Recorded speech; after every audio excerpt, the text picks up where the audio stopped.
Hey Collective. So delving into my recovery, which is it's still a nonlinear extrapolation. So I'm gonna do these mini videos so that I can really embrace the essence of recovery, because I've never even gotten to this point of sharing my recovery story, because I have such deep-rooted trust issues because of this compounding cycle that, yes, I participated unconsciously in a lot of these actions, but I'm at the point where I'm okay with just sharing my story. It's just information, and it could help, and maybe not. Take what resonates. This one, so I got arrested for trafficking marijuana in 2013. I got charged with a felony for trafficking marijuana in 2014. Was out of prison in 2015. Did 2.5 years of parole, and I spent that 18 months inside rehabilitating myself and making amends and doing the thing, and like didn't do a traditional 12 step, but I just like followed my intuition, and I self-healed. I spent 18 months. It was like college, like self-college. I started getting into herbal medicine and plants, and I had my mom send me this book about herbal remedies and stuff. It was this thick. That's half of what I did in there. Like I had a whole curriculum and a whole routine, and I got out, and I wasn't drinking, I wasn't smoking weed. And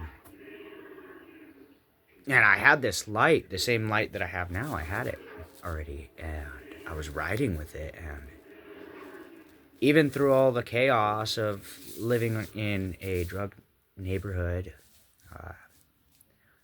I didn't even have the desire to use, because I'd found myself again. I found my art, my passions, and I started gardening, even though I killed a lot of plants that year. I didn't give up. There was a little nursery, an organic nursery down the road, which I later ended up working at later, way later on in the story. But it was that routine and knowing that no one is going to make my dreams come true but me. I got into a relationship right out of prison. Maybe not the best idea, but it was a soulmate connection. And I actually saved her from her pimp, or so I thought. Fired her pimp, and we started dating. What didn't really want to start dating, but you know how those young trauma bonds kind of happen when you're both addicts or recovering addicts, and so that happened. And we had it going pretty good. Like, we split the bills. We were, I couldn't knock her work because she made 3 times as much money. I can't knock that. If you're happy doing it, go for it. And that was my attitude. But then things kind of progressed, and I was, working 10 hours a day, 4 days a week, 5 days a week, and she started slipping back into her old habits, and I was on parole, so I couldn't have that certain things around, and I tried to reason with her, tried to work with her, and eventually ended up having to break up with her, and it broke my heart. And to cope with the heartbreak, I really leaned into my art, and back then Facebook was kind of like doing the groups. Groups were like new at that time. It's kind of like taken off, and I ended up becoming an admin in a group called Worldwide Hippies that had like 300,000 members, and it was one of those accidents that like just happened. I ended up catching some riffraff that they didn't even know was popping up, and it was I was like, well, if you're gonna take down this stuff of mine, why aren't you taking down all this stuff? And they're like, well, because we weren't aware of that. And then like they all talked, and basically like we're like, would you like an admin position? And so that kicked off, and actually that started kind of it gave me the idea to also start my own group on Facebook called Starving Artist Wall Official. That whole idea was to find artists in that starving element, not necessarily the hungry ones, but like starving has three to five different meanings depending on how you look at it. Um, it was actually a successful group, and it was really therapeutic because the rules were we share our art as it is, and there's no judgment, no making fun of, because that was part of my thing. Is like I can't stand cyberbullying. Like there's no laws against it, like, and that's why this keeps going, right? So I had this safe group for people to express the way they wanted to. It was, like artists meet artists and encourage each other, and it was a hit. Like between that and selling my own personal art, I actually was able to sell internationally. I had to quit that though because I didn't think things through, and I was sending things out of my home address, which that's a bad idea. Um, but the embrace of the art in the garden, and the whole concept of I create everything that I want to put out. It was my redemption. Um,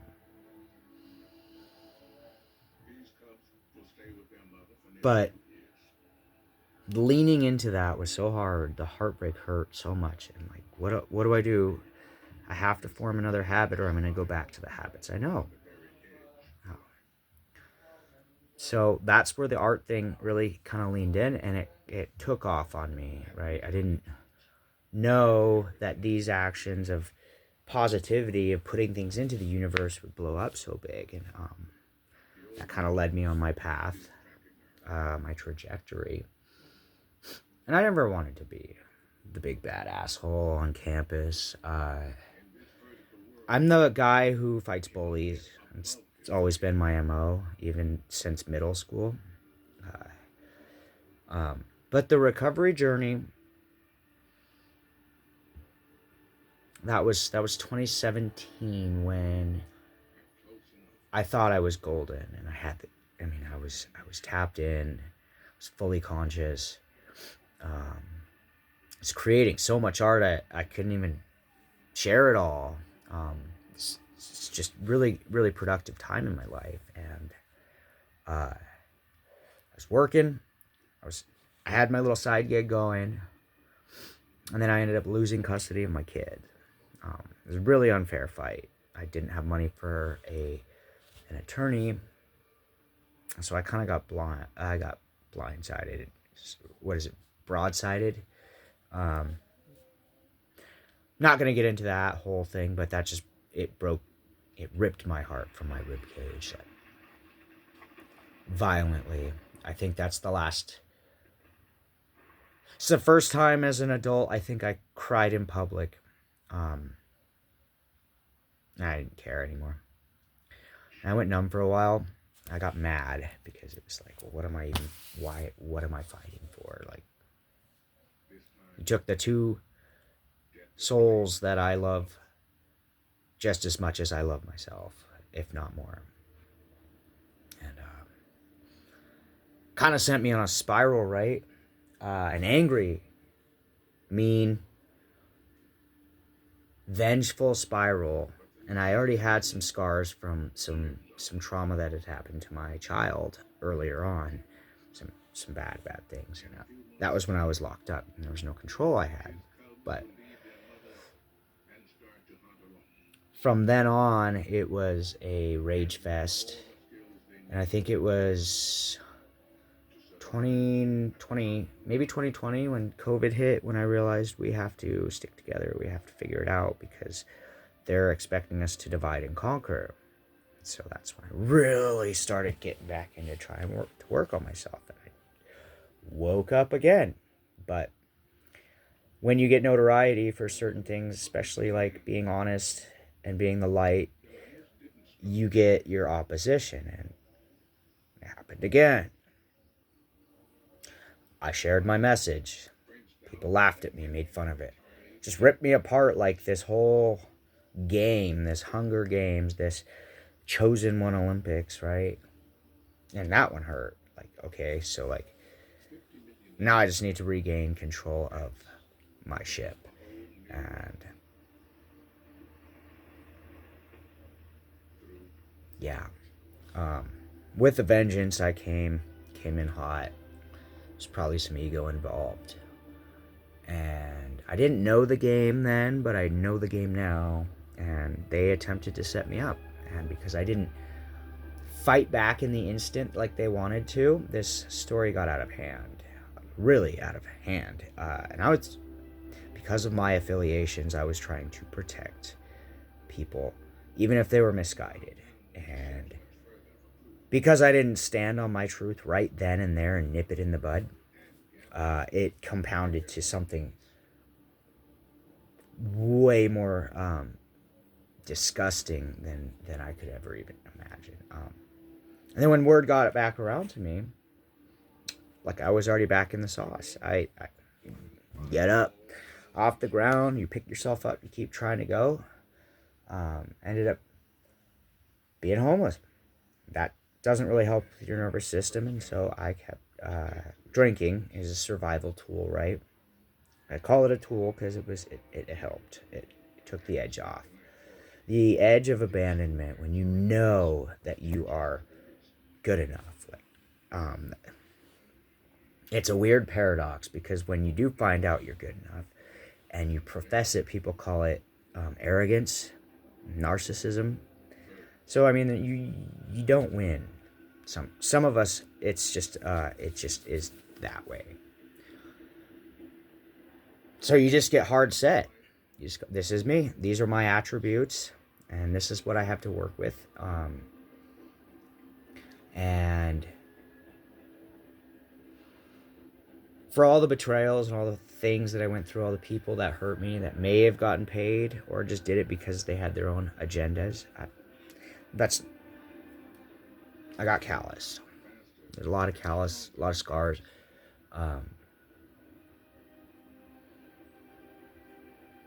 And I caused a lot of damage.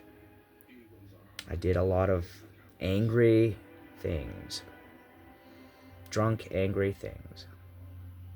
And terrorizing things. But really it was reactive defense. A lot of it because there was the gang stalking, the whole nine. My outbursts generally ended up either being on cops or gang stalkers. Both groups I can't stand. I don't do the shark mentality, the 3 against 1, 5 against 1. I don't. I'm a little bit old school when it comes to dueling, right? 1-on-1 or leave me the fuck alone. But last year, I think I hit my bottom. I had everybody, what is it, Danny Drake for governor? I don't know how that joke started, but I ended up eating some mushrooms and drinking some whiskey and going into the knitting factory at an Alex G concert. I don't even know who Alex G is, but I do now. I ended up getting kicked out.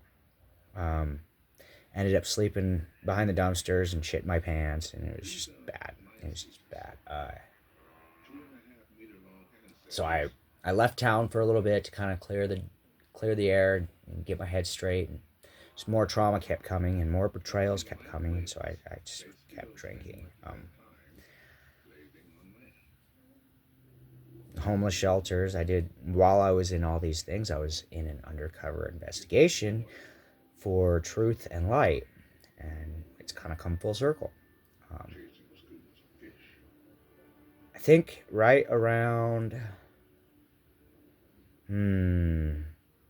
March, April, I started just getting this activating feeling in my chest. Like it started, my kidneys, my back, my chest started like hurting, like I was trying to molt. And almost like a forced molt, a spiritual molt, but forced. Like I could feel my soul growing bigger than my body, and that was when I realized I really need to hone it in and cut off some habits. At that point, I was drinking, and I was using kratom. No, I'd quit drinking by then. Excuse me, Yeah, I had quit drinking by then, but it was the kratom, I think, that was just messing me up or something. It was just my soul trying to grow, but I realized I had to clean it up and clear it up and like mean it.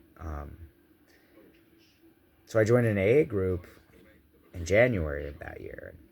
I was still using kratom. It was a Zoom meeting AA group. Let's just say I didn't know what I was signing up for. That was another scar and jar. And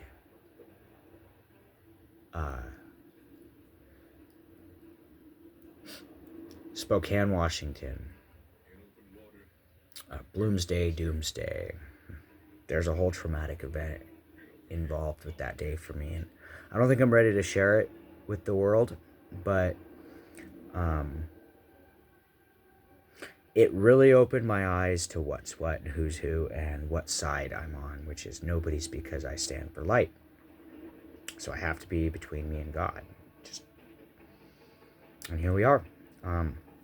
As far as my bristly personality, I really appreciate all of the tips and help on ways I can be more personable, because I've always been a winner in a player's game, and I'm learning to be a player in the player's game. I'm learning to be with you guys, share my toys, for lack of better words, right? I'm not giving up. I'm just a tough nut to crack. I think I'm there energetically. I've been journaling and writing some letters. And I've got some projects behind the scenes that I'm not going to talk about yet, because I'm protecting my money this time all the way through and through. I'm not giving any money secrets out past what I've already given, because it's go time, it's show time, and I want to make my bag, right? Don't we all?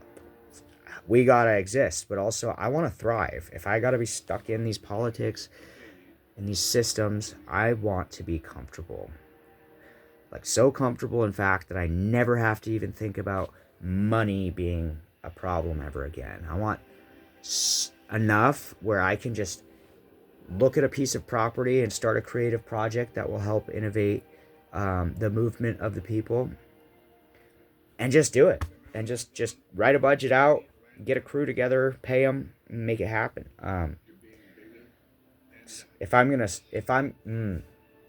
compromise some things, make some sacrifices for a system that I think is completely defunct, I want them to know I'm worth every energetic cent. I love you guys. I hope you have a wonderful hump day.